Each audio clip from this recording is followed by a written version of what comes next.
किसी भक्त ने जब माँ भगवती को प्रसन्न कर लिया तो उन्होंने कहा कि भगवती देखो, अब मैं जब बुलाऊं आ जाना। भगवती ने कहा ठीक है, तुम ऐसा करना, मुझे इशारा करना, मैं आ जाऊंगी। तो उसने कहा अच्छा, तो इशारा क्या करूं, बता दो। तो उन्होंने एक मुद्रा बताई थी कि इस मुद्रा को बना देना हाथ से, मेरे को दिखा देना, मैं समझ जाऊंगी कि तुम मुझे बुला रहे हो, तो मैं आ जाऊंगी। तो मैं आज आपको सिखा रहा हूँ अपनी कुल देवी की मुद्रा। इसे प्रतिदिन नवरात्रि में 5 दिन आपको बनाना है। कुल देवी मुद्रा कैसे बनाओगे? एक होती है चिन्ह मुद्रा। चिन्ह मुद्रा, ये पहली उंगली और अंगूठे को यहाँ पे मिलाते हैं। ज्ञान मुद्रा भी कहते हैं, चिन्ह मुद्रा भी कहते हैं, ठीक है। इसको अर्ध बनाओ, आधा यहाँ पे रखो, यहाँ पे, तो ये हो गई अर्ध चिन्ह मुद्रा, ठीक। अब क्या करना है, ये जो रिंग फिंगर है ना, रिंग फिंगर, इसे अंगूठे के यहाँ ऊपर रखो, लाके अंगूठे के ऊपर, ठीक है। समझ गया, दिख गया है? हाँ। और ऐसे करके भगवती को दिखाओ। ये है कुल देवी मुद्रा, कुल देवी मुद्रा, ठीक। वीडियो रिवर्स करके देख लेना, नहीं समझ आए तो ये भगवती के सामने रोज बैठना है, 9 दिन 5 मिनट कम से कम। तो हम अपनी कुल देवी को बुला रहे हैं ऐसा। हर हर महादेव। कुल देवी की पोटली आज हम बनाना सीखेंगे और कुल देवता का यंत्र हम बनाना सीखेंगे।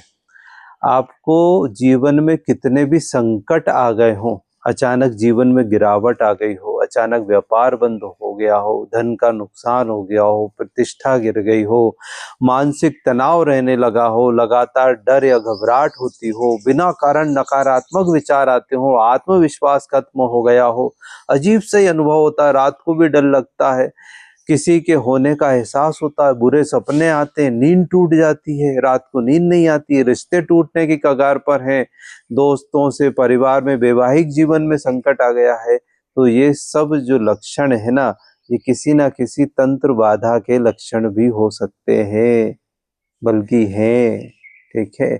और ये लक्षण कुल देवी का आपसे जो संरक्षण था, आपको जो संरक्षण था, वो संरक्षण अब प्राप्त नहीं है, इसका भी लक्षण है।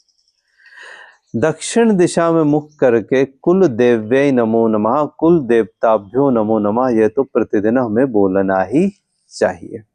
अब ये हो सकता है कि हमें तो पता ही नहीं कि कुल देवी कौन है। देखो, ऐसा है कि अनेकानेक देवी देवता आप चुनते हो, कोई शिव जी को पूज रहा है, कोई मैया जी को पूज रहा है, कोई काली मैया को, है ना। तो सब अलग अलग जो भी आप पूजा करते हो, आप भगवानों को चयन करते हो अपनी रुचि के अनुसार। लेकिन आपके जन्म से भी पहले, हाँ, जब आप गर्भ में हो तो तब भगवती कुल देवी ने आपका चयन कर लिया होता है, तभी आप अपनी माँ के गर्भ में आते हो। कुल देवी आने देती है तभी आप आते हो। वो चयन कर लेती कि इस बालक को मेरे कुल में आने दो, इस बालिका को मेरे कुल में आने दो, ठीक। तो जब वो उन्होंने आपका चयन करा है तो उन्होंने तो हाथ पकड़ रखा है। अब अगर उनसे हाथ टूट गया है, हमें ज्ञान ही नहीं है, हमें पता ही नहीं है कौन है, तो फिर 10 तरह के उपद्रव सामने खड़े होते रहते हैं और हम जीवन भर परेशान रहते ही रहते हैं। इस परेशानी को कैसे दूर करें? नोट करो, लिखो। एक लाल कपड़ा लेना है और उस लाल कपड़े में कुछ सामग्री बांधना है। घर से बाहर निकलते समय दरवाजे के ऊपर अंदर की तरफ से दीवार में कील ठोक के एक लाल कपड़े की पोटली बांधना है। उस लाल कपड़े में क्या क्या होगा? हल्दी की कुछ गठान रख दोगे, कोयला रख दोगे, लोभान रख दोगे, एक 5 का सिक्का रखोगे, कुमकुम रखोगे, पीले चंदन का पाउडर उसमें डालोगे, एक जायफल उसमें डालोगे, अबीर थोड़ा सा, एक लौंग, एक इलायची, या 5 लौंग 5 इलायची, और ये पोटली बांध के अच्छे से, ये ही हमारी कुल देवी है। समझ लो, यही कुल देवी के रूप में, या हम जैसे अभी दुर्गा जी के रूप में एक सुपारी को स्थापित करते हैं ना, प्रतिमा की जगह सुपारी, ऐसे ये कुल देवी की पोटली है। इसे घर से निकलते समय जो दरवाजा होता है ना, उस दरवाजे में ऊपर उनका कुल देवी का स्थान होता है, कुल देवता का स्थान होता है, वही स्थान है उनका, वहां पर रहते हैं हमेशा। उनकी मर्जी के बिना कोई आता नहीं। तुम कितने घंटे घड़ियाल घर में बजा लो, हाँ, लक्ष्मी जी को बुलाओ कितना ही, वो आ नहीं सकती जब तक तुम कुल देवी को नहीं पूछोगे, है ना।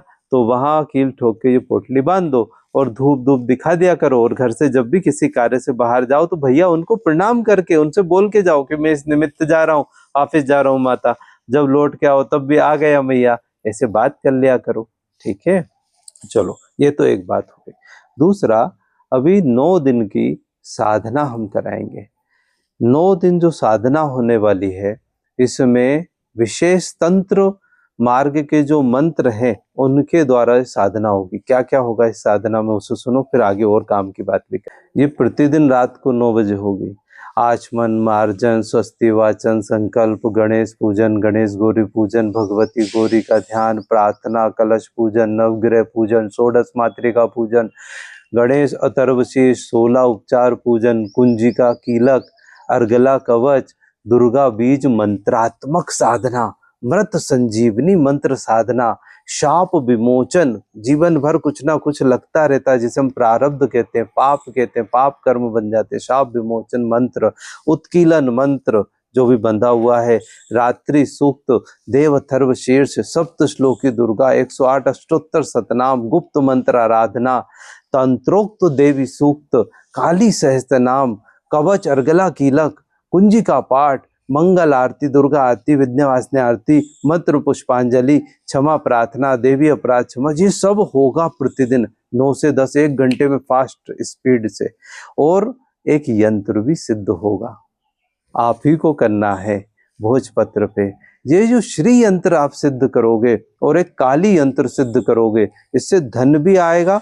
और जो विघ्न बाधा की अपन ने अभी बात करी थी, जिस तरह की भी किसी तंत्र मंत्र की जो बाधाएं हैं, वो सब भी इस यंत्र को लगा लेने मात्र से घर में ठीक हो जाएंगे। आपके ऊपर से सारी समस्याएं खत्म हो जाएंगी।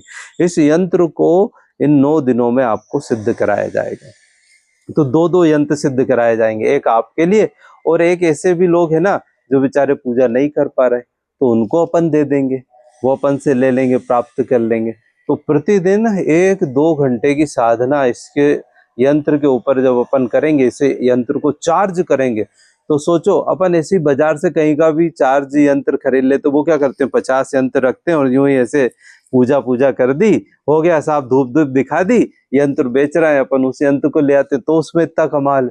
तो 9 दिन जब इसे इतनी पावरफुल तरीके से चार्ज कर देंगे, तो ये तो एक 10,000 क्या कि 10 लाख मंत्रों के बराबर पावरफुल चुंबक जैसा यंत्र बन जाएगा, जो सारी चीजों को खींच रहा होगा।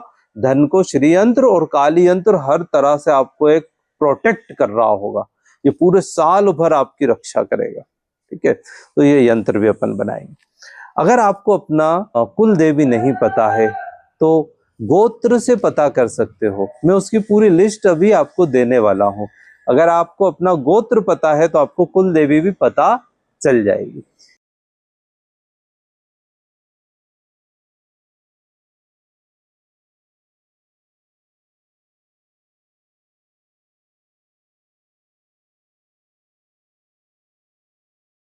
एक और चीज है, आप किसी सुनार की दुकान पे जाओ, वहां पर चांदी का ऐसा तिकोना पतरा कटवा लो, उस पे श्री कुल देवता लिखवा लो, और इसको भी आप स्थापित कर सकते हो घर में परमानेंट स्थायी। और जब भी आप कोई मनोकामना कुल देवता कुल देवी से मांगोगे, तो एक जब मनोकामना पूरी हो जाए तो इसमें क्या करना है, ऊपर एक घुंडी रहेगी, उसमें एक चांदी का छल्ला डाल देना कि हाँ भाई मनोकामना पूरी हो गई। अगली पूरी हो जाए फिर एक और चांदी का छल्ला उसमें डाल देना। ऐसे ये हमेशा स्थायी रूप से आपके घर में ताकतवर होता जाएगा। जितनी मनोकामनाएं पूरी होती जाए, छोटे छोटे चांदी के छल्ले डालते जाओ। तो ये आप 9 दिन में इसकी पूजा करोगे ना, तो भी बहुत अच्छा रहेगा। देखो, घट स्थापना का समय और श्री कलश स्थापना का समय, ये सब आपको गूगल से मिल जाएगा। ठीक है, मैं तो खास बात आपको बताता हूँ, लाल कपड़ा और सफेद कपड़ा एक के ऊपर एक नहीं रखना। सफेद कपड़ा होता है भैरव जी के लिए, उसे साइड में रखना, उस पे गेहूं या चावल रख के एक दीपक जलाना तेल का, वो होगा भैरव जी का दीपक। और एक अखंड दीपक अगर आप जला सको शुद्ध घी का 9 दिन के लिए, 10 दिन के लिए, तो आनंद जाएगा। नहीं तो हम तो जला ही रहे हैं, है ना। और आसपास कहीं पे भी अखंड दीपक किसी मंदिर में जरूर जलेगा, दुर्गा जी के मंदिर में, तो उसमें आप घी का दान करके भी आ सकते हो। उस घी थोड़ा बहुत 250 ग्राम भी कर दोगे तो काफी है। तो घी का दान अगर अखंड दीपक के लिए करते तो भाग्य उदय होता है। हाँ, तो घी के लिए दान करे आना किसी मंदिर में, ठीक है। हम भी जलाएंगे 9 दिन अखंड दीपक, तो इच्छा तो रहती है साल भर ही जलाएं, लेकिन 9 दिन तो पक्का जलाएंगे। और फिर इसके बाद 27 तारीख को जो पूजा होने वाली थी ना विपरीत प्रत्यंगिरा की, उसकी सीटें फुल हो गई हैं। तो अगली पूजा होगी अब 2 तारीख को, 2 अप्रैल को।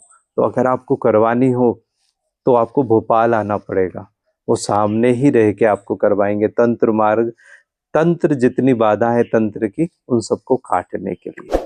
चलिए फिर मिलते हैं। हर हर महादेव।